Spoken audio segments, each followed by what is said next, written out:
Clark busting away. I mean, is that displacement? I think it is. Oh, and Marina Mabry's going to get ejected. If the officials saw that, Marina Mabry is going to get ejected. Well, they're going to go and look at it. They hit her hard. She got up harder. Caitlin Clark just flipped the switch, and the Dream had no idea what was coming. There's a scrape across the face. That's what Clark did. A brutal hit, an icy stare, and then Caitlin Clark lit the court on fire. What looked like a preseason tune-up quickly turned into a statement game. The Atlanta Dream came in swinging, but Caitlin didn't just answer, she exploded. And what followed was pure savage revenge. This game on Tuesday was balanced. Can we see it here tonight as Atlanta starts off with the rock? Here's the full breakdown. It's the Fever versus the Dream in their final preseason clash, and Indiana wasted no time setting the tone. Kelsey Mitchell opened the game like a true vet, finding Natasha Howard on a rim roll for an easy, soft hook. Smooth, simple, effective. Then Mitchell got sneaky. She fooled her defender with a fake handoff that left the defense spinning and the crowd buzzing. But the real highlight? Queen Egbo grabbed a rebound and decided she didn't need anyone else. Coast to coast like a guard, she roasted every white jersey inside and finished it herself. This wasn't just ball movement, it was chemistry. You could feel the energy building in every Fever possession. And when a team clicks that early, you just know it's going to be a show. But before Indiana could run away with it, someone from Atlanta decided to crash the party. The season, pow, pow, behind the back, and the teardrop. We haven't called her name very often. Enter Tahina Pow Pow. Atlanta's 8th overall pick wasn't here for the vibes. She was here to fight. She came flying in with back-to-back aggressive drives that left defenders scrambling. No hesitation, no fear, just pure hustle. She single-handedly tied it up at 11 apiece, reminding everyone that she might be a rookie, but she's not backing down from anyone, not even Caitlin Clark and the Fever. This early exchange set the tone for what would be a gritty back-and-forth battle, and just when it felt like the Dream had settled in, the first Caitlin Clark bomb dropped. The Dream was hanging in, but Caitlin Clark hadn't even really started yet. That changed fast. After threading a beautiful pass to Aaliyah Boston in the paint for an and-one finish, Clark decided it was time to introduce Atlanta to her signature move. A simple step, a quick read, and boom. She pulled up from behind the arc and splashed her first three-pointer of the night. Clean, smooth, and cold-blooded. That's the Caitlin special, and she made it look effortless. The back and forth continued, but Indiana had the edge, both on the scoreboard and in the swagger department. As the first quarter came to a close, it was clear Caitlin had woken up, and the Fever were heating up right with her. Indiana took a 21-16 lead into the second quarter, and with 2C already getting in rhythm, the Dream had no idea what storm was about to hit. It's been by committee as Kelsey Mitchell relentless. Blink once, and Caitlin Clark is already firing. Just 15 seconds into the second quarter, she steps into another three-pointer and drills it. Same shot, same range, different quarter. The message? She's not done. Not even close. But Clark isn't just a scorer. She's a magician with the ball. On the next play, she reads the defense, baits the help, and delivers a laser to Sophie Cunningham, cutting backdoor for an easy bucket. Then came the highlight handle. CC went behind the back to split two defenders, showcasing just how tight her control is under pressure. Still, the Dream didn't fold. Tahina Pow Pow responded with a long-range triple of her own to swing the momentum right back. But Sophie wasn't about to let that slide. Cunningham pulled up and splashed one from deep, answering right back for the Fever. The quarter turned into a haymaker battle, each team swinging from the arc, fast breaks flying, the pace breakneck. But through it all, Caitlin stayed cool, dissecting the floor like a surgeon.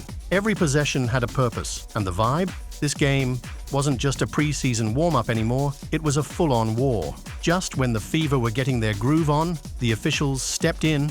Out of nowhere, Caitlin Clark was hit with her first technical foul of the season. No clear reason, no explanation, just a whistle and a quick momentum killer. The crowd was confused, so was Clark, but instead of sulking, she turned that frustration into fire. On the very next possession, Clark pulled out the step-back three, cool, calculated, and loud. It was aimed right at Tahina Pow Pow, and it hit nothing but the net. Message received. But Pow Pow wasn't done either. Moments later, she caught Clark off balance and hit her with a crossover so clean, it sent Caitlin sliding.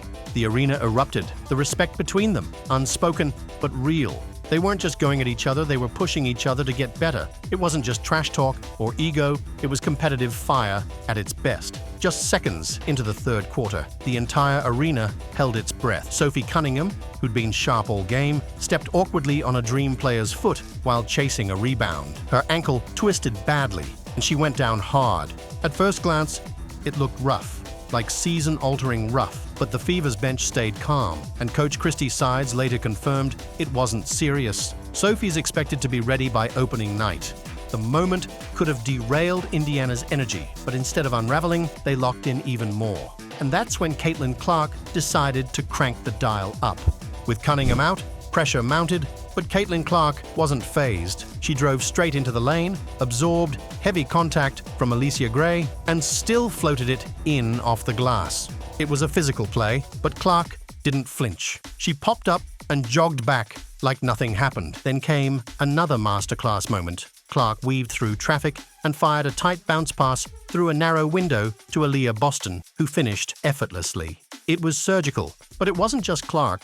Kelsey Mitchell got busy too, dancing with the ball and making Gray look silly before banking in a smooth layup. On the other end, Bree Jones kept the Dream alive with 2 bruising buckets inside. The intensity rose, the tempo quickened, and both teams were starting to feel the playoff-like tension. Still, Clark looked calm, too calm.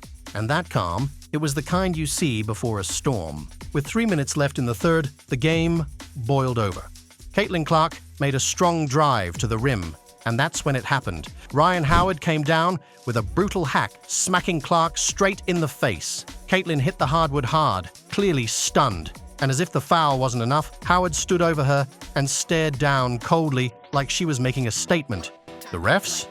Silent, no whistle, no flagrant, no foul. It was the kind of moment that changes a game and a player. You could feel it shift. The crowd booed, the Fever bench was livid, and Clark, she didn't yell, she didn't retaliate, she just stood up and let her game do the talking. The very next possession, she launched a full-court missile, a perfect pass over the top that hit her teammate in stride for an easy fast-break layup. It was a quarterback-level dime, and it shook Atlanta's defense. That single sequence, getting hit, ignored by officials, then answering with elite play, was the true turning point. Was that Caitlin Clark, who was pacing herself early in the game, gone? From that moment forward, she was locked in with savage focus. By the end of the third, the Fever was still on top, 63-59. But now, the tone was different. Clark wasn't just playing anymore, she was hunting.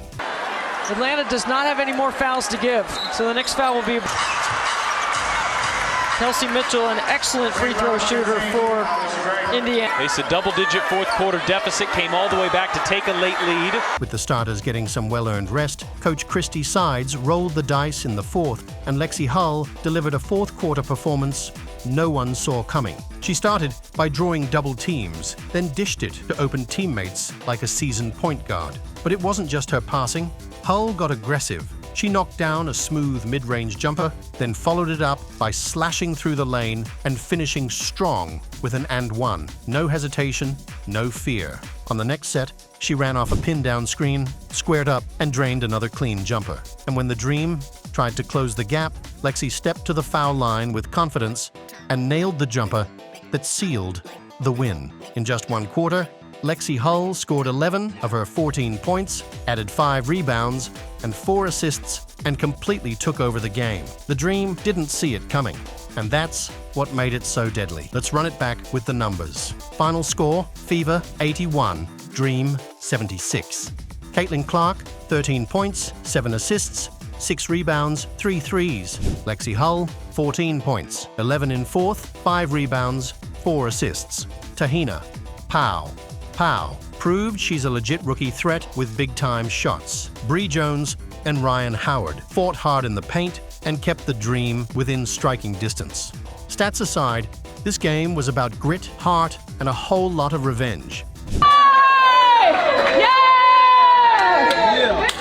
Good job. Don't worry. Congrats. Good job. Congrats. It's one. A lot more to come. Shout out our fans. Absolutely incredible. Thank you guys for showing up, showing love to all my teammates. We appreciate you. More to come. Man, I'm excited, thankful, at the same time grateful. But I think I'm just excited to do it in front of with this group, in front of this crowd. That was crazy. That was my first time playing in front of a crowd like that, so I think I was a little shell-shocked, but now I know the specs, so I'll be better. Hit it once, I'll hit it again. Pow, pow, pow! Fever dog. Forget the box score. What stood out was the chemistry. This Fever team is deep, unselfish, and locked in. They wrapped up the preseason undefeated, and here's the kicker. Each game had a different scoring leader and rebounding leader. That doesn't happen without trust and serious buy-in. You've got Caitlin Clark leading without needing to dominate every play. You've got Kelsey, Lexie, Boston, and the rest stepping up when it matters. The ball movement, crisp. The off-ball cuts, constant. Everyone's moving, everyone's involved, and that makes them incredibly tough to guard. Clark's presence alone is drawing gravity, but it's what the team does around her that's next level. They're learning to blend star power with system basketball, and that's a dangerous combo. If the Fever can keep this rhythm going, they're not just playoff material, they're building something bigger. Rebecca Allen, and look out, Caitlin Clark pushes Angel Reese, and Angel Reese gets right up into Caitlin Clark, walks away. We know there are balls, energy, and attention around the matchups between Reese and Clark and Angel Reese. Next stop, opening night, and it's not just any game. It's Caitlin Clark versus Angel Reese, round 1. One of the biggest rivalries in college hoops now hits the professional stage. Sparks are guaranteed. Expect fireworks, fouls, and fierce competition. These two don't hold back, and neither do their teams. But this time, the stakes are higher. Caitlin Clark comes in battle-tested with a chip on her shoulder from the Atlanta Dream game. She's not just trying to win, she's trying to set the tone for the season. Meanwhile, Angel Reese is bringing her hunger. She's been waiting for this showdown too. Fever versus Sky could be season-defining from the very first tip. And if this last game was any preview, Clark's not just ready, she's coming for blood. So grab your popcorn, because this rivalry is back, and it's about to be everything we hoped for, and more. One hard hit, one savage response. Caitlin Clark proved she's not just talented, she's unshakable. If this was just preseason, we can only imagine what the real show will look like. Like, subscribe, and share if you're ready for a wild WNBA season. Game on. Caitlin Clark has entered the chat.